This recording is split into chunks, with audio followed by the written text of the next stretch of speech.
हरे कृष्णा। तो आज भगवत गीता का ये भगवत गीता है 18वां अध्याय में मैं पढ़ के सुनाऊंगा।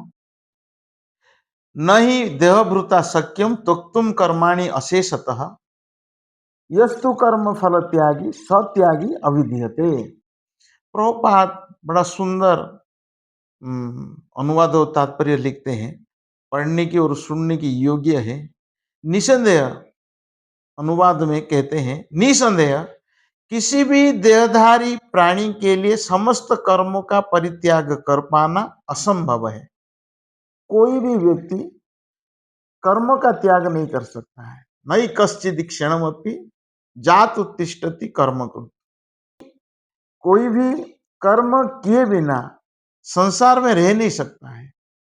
संसार में रहना है तो कर्म करना ही पड़ता है, क्योंकि ये जो शरीर में आत्मा है ना, गतिशील है, तो इसीलिए शरीर है तो कर्म करना ही पड़ता है। लेकिन जो कर्म फल का परित्याग करता है वो वास्तव में त्यागी कहलाता है।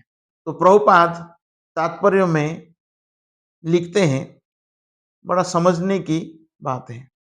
भगवत गीता में कहा गया है कि मनुष्य कभी भी कर्म फल का त्याग नहीं कर सकता।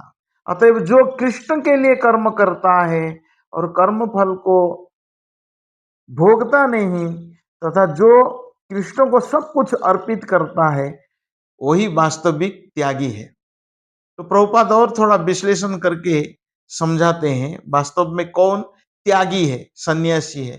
हम कई बार सोचते हैं लाल कपड़ा पहना है तो वही सन्यासी है, ऐसा नहीं है।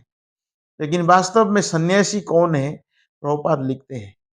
प्रभुपाद जी बड़ी कठिनाई से इस संस्था को बनाया और बहुत मेहनत किया है, और सारा विश्व में इस्कॉन संस्था प्रसिद्ध है, जो हम भगवत गीता और भागवतम का, शास्त्रों का ठीक ठीक भाव से प्रचार करते प्रसार करते हैं। तो यहाँ लिखा गया है, अंतरराष्ट्रीय कृष्ण भावनामृत संघ में अनेक सदस्य हैं जो आते हैं मंदिर में, भक्ति करते हैं, या कोई कम भक्ति करता है, कोई ज्यादा भक्ति करता है, जो भगवान का सेवा करना चाहता है, जो जुड़ा हुआ है इस्कॉन के साथ, भगवान का भजन करता है, जो अपने अपने कार्यालय, कारखाना और अन्य स्थानों में कठिन श्रम करते हैं, कारखानों में परिश्रम करते हैं। परिश्रम करने के बाद जो कुछ कमाते हैं, श्रम करते हैं और जो कुछ कमाते हैं उसे संघ को दान देते हैं। ऐसे महात्मा व्यक्ति वास्तव में सन्यासी है। तो वास्तव में सन्यासी कौन है? जो कठिन परिश्रम करने के बाद कुछ धनराशि प्राप्त होता है, वो धन को भगवान का सेवा में लगाता है, तो वो वास्तव में सन्यासी है। वे सन्यास में स्थित होते हैं।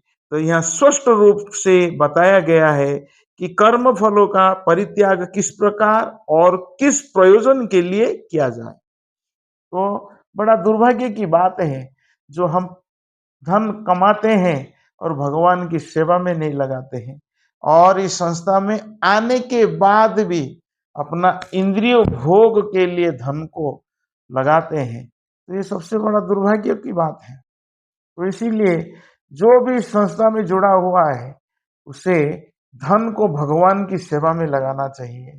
तो चैतन्य महाप्रभु का शिक्षा यही है, हमारा आचार्यों की शिक्षा यही है, प्रभुपाद जी की शिक्षा यही है, न धनम न जनम न सुंदरी कविता व जगदीश काम है। अगर हम धन के पीछे हैं तो हम कभी भगवान का भक्ति नहीं कर सकते।